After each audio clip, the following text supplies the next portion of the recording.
And good evening, how's everybody doing? It is finally time to dive into week 1 of episode Heresy, the final episode of the Final Shape DLC. For those new to this is my weekly update series where I go over all the rotators. However, with it being week 1, I'll also go through the season pass and look at all the cosmetic stuff on there up to level 100. And then we'll be saving level up to 150 for episode 2 when it comes out. Act 2 when it comes out, and then same for up to 200 when Act 3 comes out. So if you want to stay up to date, please like and subscribe to the channel and the video so more of it can appear on your feed as they come out each week. Alright, with that said, you can see by the pinned comment below, it is also the game to give donation time. The page will be live until February 9th, so if you want to donate and get some emblems or the new Sparrow, great time to do that is now. Excuse me, and hopefully we can get to at least a few of the goals that I have listed. But enough of that, let's go ahead and dive into everything, shall we? So starting off with our rotators for our Grandmaster this week. Since Grandmasters are not up, this week is the Hypernet Current Nightfall, with the weapon being the Scintillation Linear Fusion Rifle. For those interested, I'll have a link in the description below where you can go check out the various roles and what you're trying to look for when you're grinding out for that weapon this week. Excuse me. Also this week, in the land of Crucible, we have Rift as well as Hardware Mix, in addition to our normal control playlist. And keep in mind, there is not a currently active modifier for any of the 3 core playlists, so it's just normal reputation this week. Alright, now, with our raids. So starting off with it being now craftable weapons, the Vault of Glass raid is one of the pinnacle weapons this week. Excuse me. So if you want to get any of the weapons from Vault of Glass that have been reworked to be crafted, great time to farm out various encounters to get those done. There is also, I believe, a new memento for the Vault of Glass raid, if I'm remembering that correctly. So if you also want to get Vex Mythoclast or its Catalyst, great time to get that taken care of. Alright. Our second raid this week is over in Dreaming City, being the Last Wish raid with 1,000 voices. And the final raid, because this week we have 3, due to Vault of Glass being reworked, is the Vow Disciple raid for Collective Obligation if you're trying to get that pulse rifle. Excuse me. Alright, while we're here, one of our dungeons this week is the Spire of the Watcher. So if you're trying to get Hierarchy Needs or its Catalyst, good time to get that done. And then the second dungeon for the week is over in Dreaming City, being Shattered Throne, if you haven't gotten Wish Ender yet. Okay. For our craftable exotic mission this week, we have Vox Obscura with the Dead Messenger grenade launcher.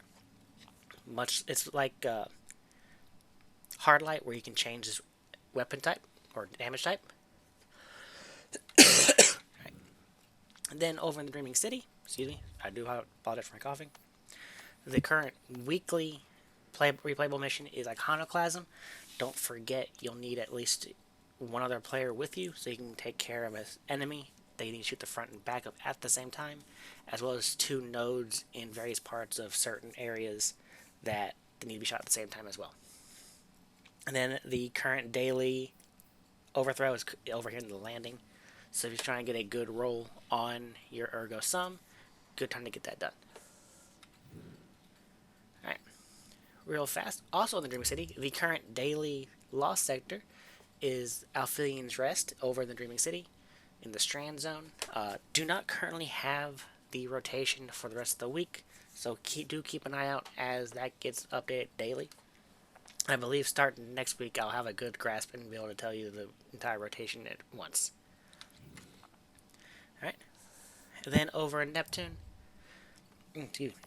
the current terminal overload is down here in Lemming Harbor, and the current daily eviction incursion zone is up in Ashma Park.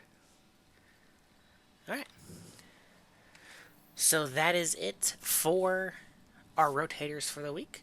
Let's go ahead and quickly dive into our Hersey missions as well as weekly challenges for the week, shall we? Alright, so starting off with, as you can tell when I last ended stream, I got to step 8 of Act 1 Echoed Warnings. Keep in mind when you first jump into your first character, the game will hijack you into a cutscene followed by a first mission. That takes about half an hour, I believe, unless you just quickly speed through it. So keep that in mind when you're about to jump into the game. They will kidnap you. All right. And if you're interested, I'll be streaming again tomorrow, Wednesday, February 5th, at around 4 p.m. Eastern. I'll be playing through the remainder of the first week of Heresy. Had to end stream this afternoon due to the unquestionable status of Bungie servers. So if you want to come check it out, hang out, and see how everything's going, feel free to come by tomorrow. Alright, for our seasonal challenge for the week, we first have the Echoed Warnings Part 1. Very simple. Complete Act 1, Part 1 of Echoed Warnings. Heretical Arsenal. Defeat combatants with sword final blows. Bonus progress in episode Heresy activities or by defeating guardians. Keep in mind, the Dreadnought, the activity the Nether, is considered a Heresy activity. So if you want to put a sword on for that, go for it. This challenge offers a special matchwork reward with an additional origin trait. I believe, I could be wrong, I believe at this time, this is one of the ways to get the adept weapons. And if that's the case, the additional origin trait is the origin trait from the King's Fall raid. Don't quote me on that, because I can't confirm or deny it right now, as I haven't got unlocked it myself. Alright, we then have Sigil Shards. Acquire Sigil Shards by opening chests in the Nether activities and completing activities throughout the system.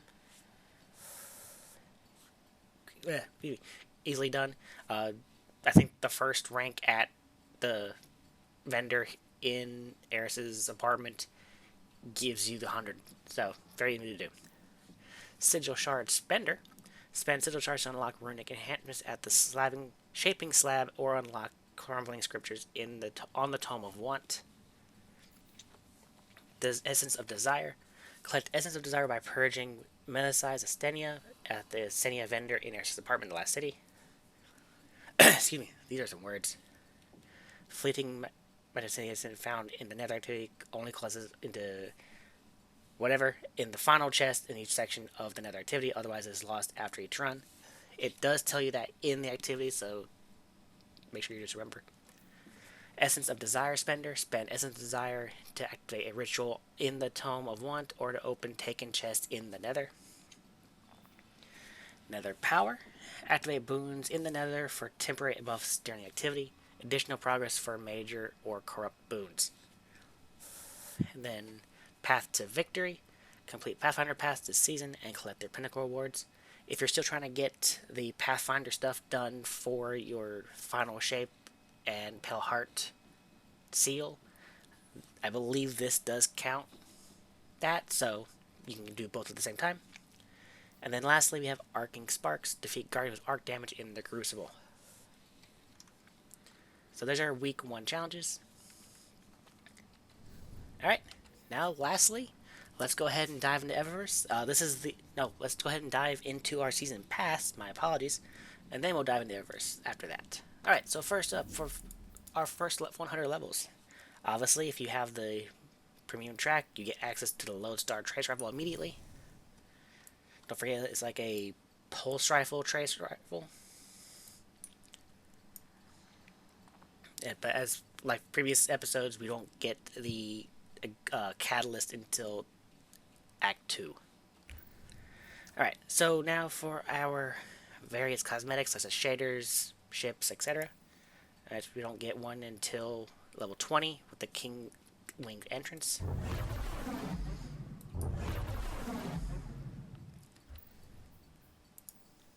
Then on level 30, we have the Shipwright's Finery shader.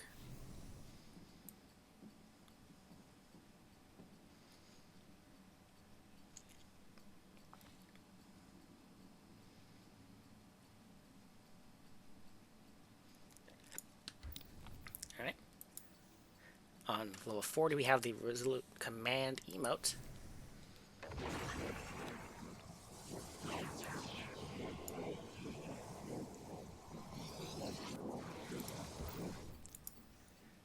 On 50, we have the Polaris Shell.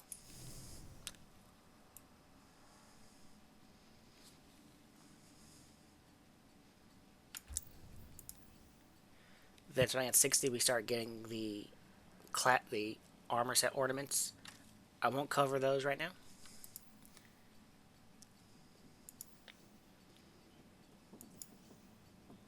And I believe that might be it. Yeah, no, and then at 100, we have the artificial sun ornament for the lodestar.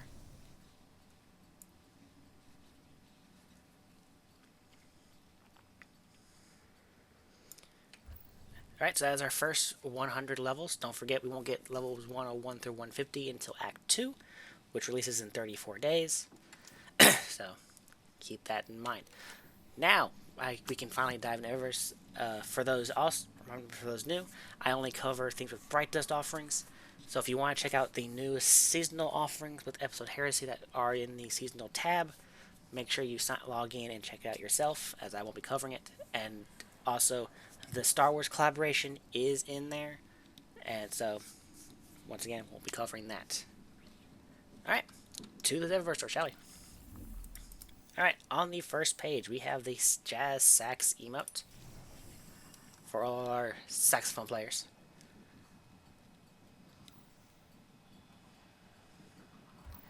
We have the That's Bait emote.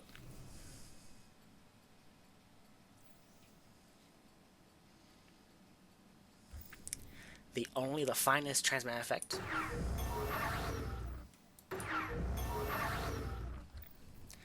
Rustberry shader.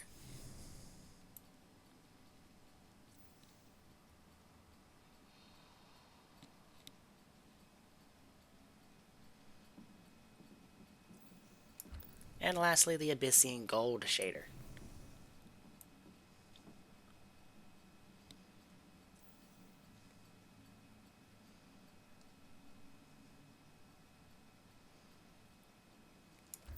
Alright, on the Bright Dust tab, we have the Chicken Dinner emote.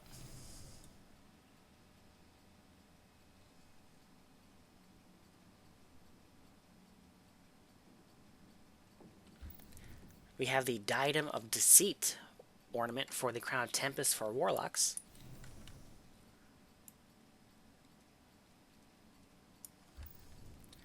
The Harper's Shell, Go Shell.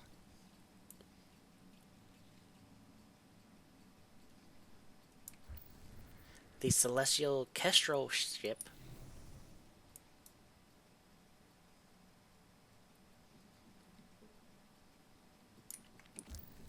The Residual Trace Sparrow.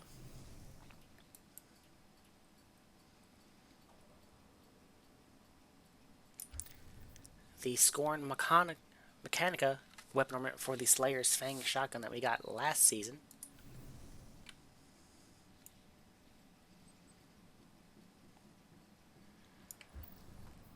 And the Memory of Bruce Ghost Projection.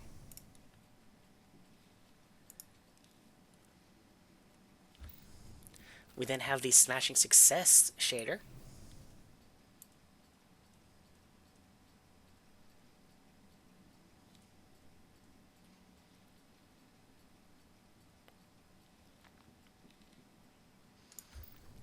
The Jacarina shader.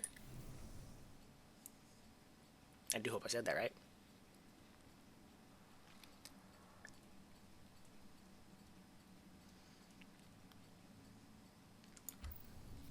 The Mediator shader.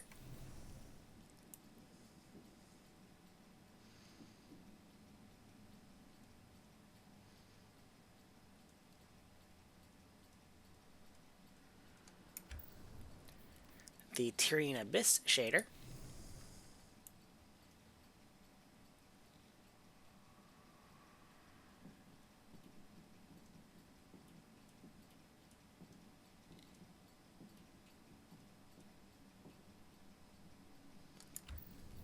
The Reflection Effects Transmat effect.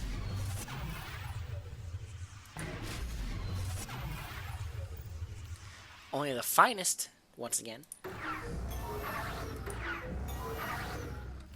And lastly, the Minotaur Effects Transmat effect.